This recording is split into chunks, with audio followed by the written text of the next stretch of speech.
Hello, coolers, and welcome back to Viva Barca. Welcome to the home of everything Barcelona, where we are going to be discussing on the latest as usual. We start with Gerard Pique, who in a recent interview talks retirement, Laporta, talks Xavi, Puyol, World Cup, match referees, Real Madrid, Super League, and many more. We are going to be discussing on everything the Barca legend had to say in that recent interview.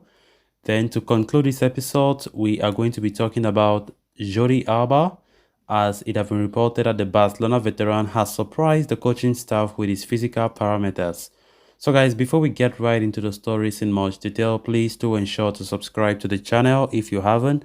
Turn on the post bell notification to always stay notified whenever I post a new video.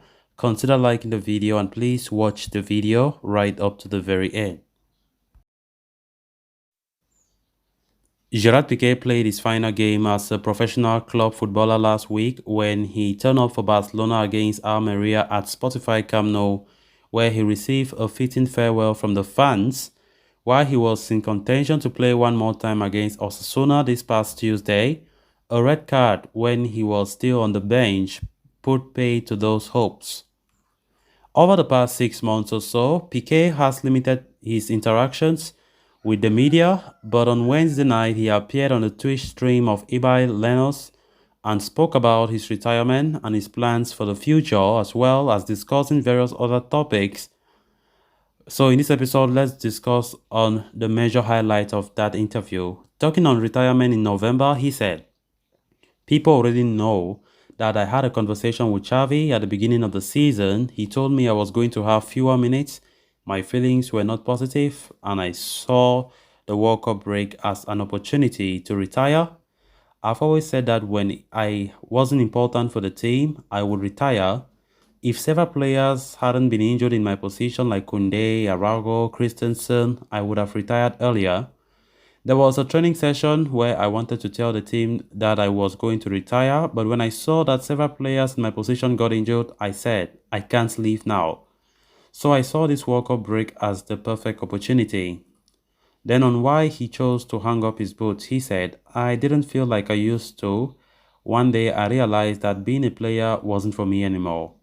On becoming the president of FC Barcelona, Piqué said, "That's not on my mind right now. I want to do other things, but I would like to help the club of my life in any way I can." On being sent off in his last game against Osasuna, he said, "I went to talk to Gio Manzano and I explained several plays to him. I told him that his decisions always affect us, and that's why he sent me off. I didn't say anything else. I didn't insult him. It was a teammate. I won't say the name of who insulted Gio Manzano, but it wasn't me." On his farewell at Camp Nou, he said, "It was so awesome. I don't like the farewells, but that's when you realize how much people appreciate you. I don't like to say goodbye to myself. I can also tell you that it's not a farewell because I will continue to be linked to the club." On referees in Spain, Piqué said, "Referees in Spain lack empathy. In the Premier League, they explain every single decision to you in detail." On reports of him being in Spain's provisional squad for the World Cup, he said, "That's what they say. I don't know. I don't know when it comes out. I haven't thought about it." On whether he would like to see Sergio Ramos at the World Cup, he said, It's up to the coach. It's not our role to say who has to go, nor to give an opinion on it." On life after retirement, Gerard Piqué said, "For the first time in a long time, I can say I am free, but at the same time, I can't stop. I want to make the most out of every minute of my life. Today we are alive, but tomorrow who knows? Before I used to do things based on what the football calendar was, but now I am free. It doesn't seem weird now, but it will be weird from January onwards. But for the first time, I will have vacations." On winning the World Cup in 2010, he said, "We have the feeling that nobody could have beaten us. We had a feeling that if they beat us, it was just bad luck for us." On Cars Puyol, he said, "Puyol and me are so different, but we were so complementary." On the best league, he said, "In the 90s, Serie A dominated. From 2010, the La Liga, and now it's the Premier League." On the fans, he said, "We as players sometimes distance ourselves from the fans, but I've learned anything in my career is that you always have to be very close to them. I was always treated very well as not just another person. Us, as players and people, we should be more involved with the fans." On the Clasico rivalry in the past, Pique said, I think the line was crossed when the Real Madrid coach physically attacked Tito Villanova. We were so strong in 2010 that the only way to beat us for Real Madrid was to play on the pitch other than football. On his statement about Alvaro Arbeloa, he said, it was no joke. I was asked if I was Arbeloa's friend and I said that he was just an acquaintance. He was an acquaintance and not a friend. On playing with Real Madrid players for Spain in 2012, he said, we won the Euro 2012. I remember that with Xavi and Pique, we all discussed how to reduce the tension. We had to unite to win. On the Super League project, he said, people no longer watch the games. They are on their phones. There are things that Florentino Perez says that are true, but I don't think that the Super League is the solution. The presentation of the Super League was very poor. It surprised me coming from Florentino Perez. On the changes he would make in football, he said, the extra time after 90 minutes of football, you want something different, try something new. Like every minute that goes by, one player less in each game, it would be a good idea.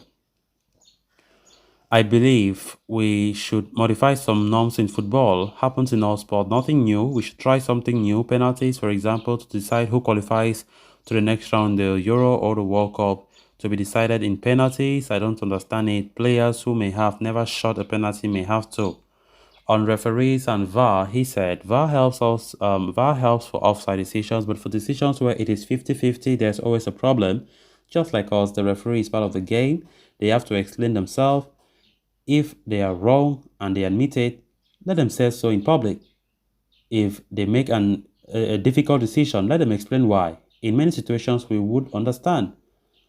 On his interactions with Joan Laporta, he said, the few times I have met Laporta at the beginning, they have been tough meetings, but after that, everything has been fine.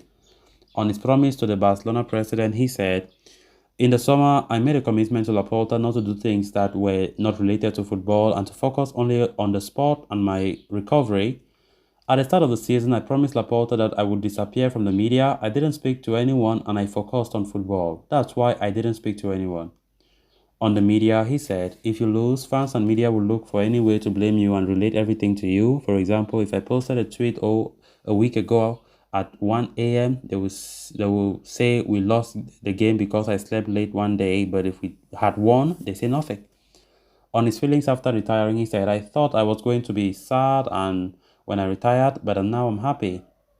I left happy. It was an exceptional journey. I am privileged. I enjoyed my career. You have to enjoy things. On when he informed Laporta about his decision, he said, I told Laporta that I was going to retire when we were in prison. We had talked about it earlier in the house. On his career, he said, I won all the titles. I can't ask for more. I had a great time. I look back on my career and it was so great. I only ever had a motivation to be a Barca player. I never thought about going to another club. If Barca didn't renew me at 28 years old, for example, I would have retired from football then and there. On the possibility of joining Juventus in 2008, he said, Juventus offered me way for money, more money than Barca in 2008. On if he will attend matches at Camp Nou, he said, I have a designated seat at Camp Nou. I don't know where it is, but I will start going. I'll watch every match from there. Then on to the next story of discussion. Jordi Alba's situation at Barcelona isn't ideal, to say the very least. At an age where he should be playing as a leader, the 33-year-old is settling with a substitute role more than ever, more than often than not, largely because of Alejandro Balde's emergence. Things are not really that plain and simple for Alba at Barcelona. As Sport reports, his relationship with the club leaders is not great, although he still intends to continue at Spotify Camp Nou. It is highly anticipated that the veteran will be shipped off in the summer, but the plan could well be and truly change if he continues to surprise the coaching staff through his current physical parameters, which are said to be even better than they were in over 5 years.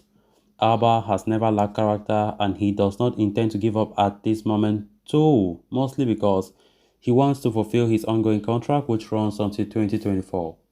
The 33-year-old has been starting quite regularly for Barcelona in recent times, but it is only because the team is missing several key defenders through injury. This has forced Xavi to use Balde as a right back, paving the way for Alba to feature more prominently.